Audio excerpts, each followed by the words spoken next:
Shalom. First and foremost, I want to give all praise, honor, and glory to Yahweh, Bahashem, Yahweh Shai, Bahashem, Rakakodash. I want to give double honors to my apostles and elders, great millstone, who teach very well. While I learned this truth from and salutation out there to the hopeful elect who continue to push this word in our truth, faith, and sincerity. And also shalom to all the men, women, and children who sincerely believe upon the words of Yahweh, Bahashem, Yahweh Shai. And today, just basically getting on the time of Jacob's trouble, man. And this is one day this is a day or a time period that we're hastening unto. Because closer we get to the times of Jacob's trouble is the closer we get to the end. As brother can see, I got Daniel 12:1 on deck. But look at the title of it, The Time of the End. And that's the important part of prophecy, man. You know, because the things get worse on the planet Earth, the closer we get into Yahweh Shai. Even Yahweh Shai said, I come to bring fire where if it already be kindled, roughly paraphrasing, man. Showing you that at the return of Yahweh Shai, it's going to be a lot of shit that's going to be going on. So let's start right here in Daniel 12, and let's start at verse 1.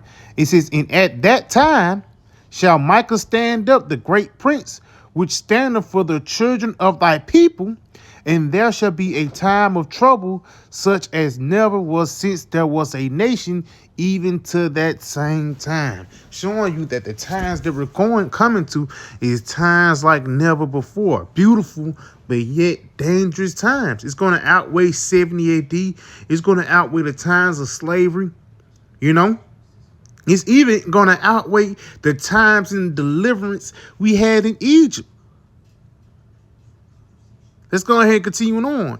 And at that time, thy people shall be delivered, everyone that shall be found written in the book. And that's the book of life, the elect that's going to be delivered from the dangerous things that's finna get ready to come upon the planet Earth, man.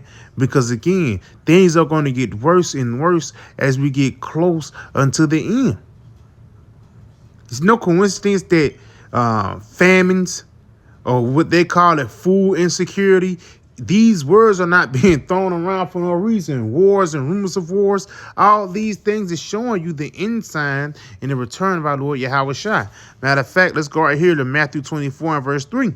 It says, and as he sat upon the Mount of Olives, the disciples came unto him privately, saying, tell us, when shall these things be, and what shall be the sign of thy coming and of the end of the world? So even the disciples was asking about the end time prophecies, man.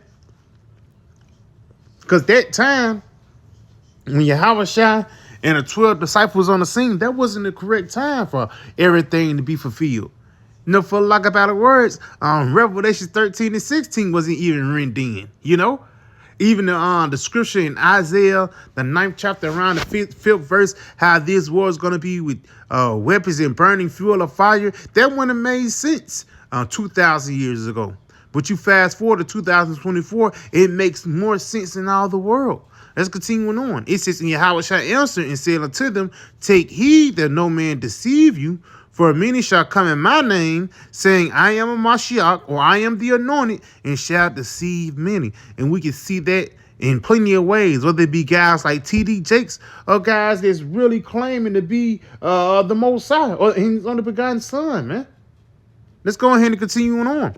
It says, and ye shall hear of wars and rumors of wars. See that ye be not troubled, for all these things must come to pass, but the end is not yet. And don't we hear of wars and rumors of wars? The rumors of war between Russia and America, China and America, Syria and Iran versus Israel. All these things are not just for no reason. No, it's biblical prophecy happening. Continuing on. For a nation shall rise up against nation, and kingdom against kingdom, and there shall be famines and pestilence and earthquakes in diverse places. And in 2023, we seen all those things happening, man. And I can't wait to see what 2024 has involved for us, man. Lord willing, it's the year when Jacob's trouble hit. Because the closer we get to Jacob's trouble, the closer we get to bad things happening, and the closer we get to the end. But let's continue on though. It says, All these are the beginning of sorrows. So that's just the beginning. And we seen famines. It's a recent famine over there in Gaza, pestilences. That Crown 19 come back and it said earthquakes. Earthquakes is earth shaking events, but it was thousands and probably hundreds of thousands earthquakes that happened in 2023, man. Let's continue on though. It says, all these are the beginning of sorrows. So the Lord is telling this is just the beginning, man. Because shit is going to intensify as we get closer into the end. This is Yahushua giving us a prep talk, telling us what's ahead. It says, then shall they deliver you up to be afflicted, and shall kill you, and ye shall be hated of all nations for my name's sake. And that's the time of persecution, man. We're going to get persecuted for righteousness' sake, just like Yahushua was persecuted for righteousness' sake, man. Certain prophecies must be fulfilled, showing you that, you have to you have to go past a certain scene to get to an end, for lack of better words. You have to go past a certain climax of the movie to get to the end, man. And to ultimately understand the plot. And that's what Yahushua got us going through right now, man. Because again, as things get closer, shit is going to intensify. It says, and there shall be, and then shall many be offended and betray one another and shall hate one another. Because it's going to be a time when Esau is going to try to pit brothers against each other, even your family against you, man. Is you the same guy that's on the street corners? Hey, when the last time you heard him talk about the book of Obadiah? These are the questions that Esau is going to give into our family. And yeah, we laugh about it now, but shit going to get serious, man. But it's going to be a beautiful moment once Esau kick in the doors, and once Esau try to arrest us for pushing out this word, then we're going to know that that prophecy was fulfilled, man. Because Yahushua went through it, so how much more us? Let's continue on. And many false prophets shall rise and shall deceive many. And we can see that happening right here, man. That guy who's so fascinated with ham and pork and Christmas. All these things we've seen coming to pass, but guess what? The end is not yet. It's only going to intensify as we get closer into the dangerous signs. And that's biblical prophecy. Let's get some right here in the book of Acts 14, jumping down to verse 22. It says, in confirming the souls of the disciples and exhorting them to continue in the faith, and that we must through much tribulation enter into the kingdom of the Most High. So it says, and we must through much tribulation enter into the kingdom of the Most High. Going to that word tribulation, go down to the root. Right here, the word tribulation, to press as grapes, to press hard upon, a compressed way, narrow, straighted, contracted. So basically, the Lord, he's going to make us go through the straight gate.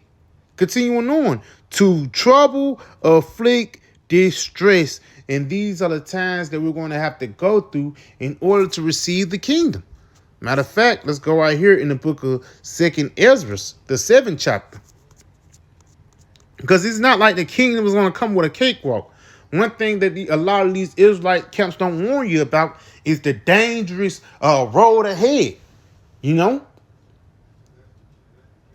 But this dangerous road actually leads into everlasting life. Though that's probably one of my next video.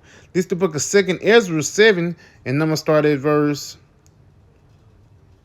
Yep, this 2nd Ezra 7, and I'm going to start at verse... Start at verse 3. It says, and I said, speak on my power. Then said he unto me, the sea is set in a wide place, that it might be deep and great. But put the case, the entrance were narrow, and like a river, who then could go into the sea to look upon it, and to rule it, that's rulership. If he went not through the narrow, how can he come into the broad? So guess what? How the hell can you rule over the whole nation of Israel if you can't go through the straight gate? Continuing on, there is another thing. A city is builded and set upon a broad field and is full of all good things. The entrance thereof is narrow and is set in a dangerous place to fall, like as it were a fire on the right hand and on the left a deep water.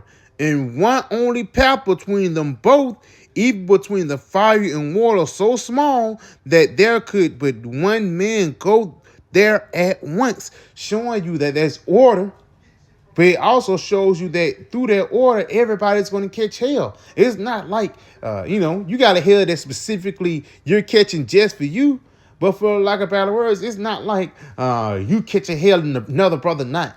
Every brother catch hell in different ways, and every brother is on that path. We all just working and fighting to stay upon that road to redemption so we can go on to the end and be delivered and ultimately have that rulership.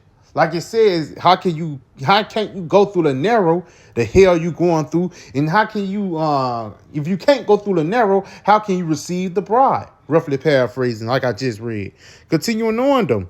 It says, if this city now were given to a man for an inheritance, if he shall never pass the danger set before it, how shall he receive this inheritance? Showing you that Jacob's trouble is actually a necessary evil for us to be kings, man. Even if you go back in the time of David, he was going through a lot of shit in his time, but ultimately those dangerous times that he was in, it was actually meant for him to go through that so he can be a king, man. So yeah, I pray this video was edifying. I want to say call Halayim La Yahweh Bahashim Yahweh Shai Bahashim Rakakwadash and Shalom.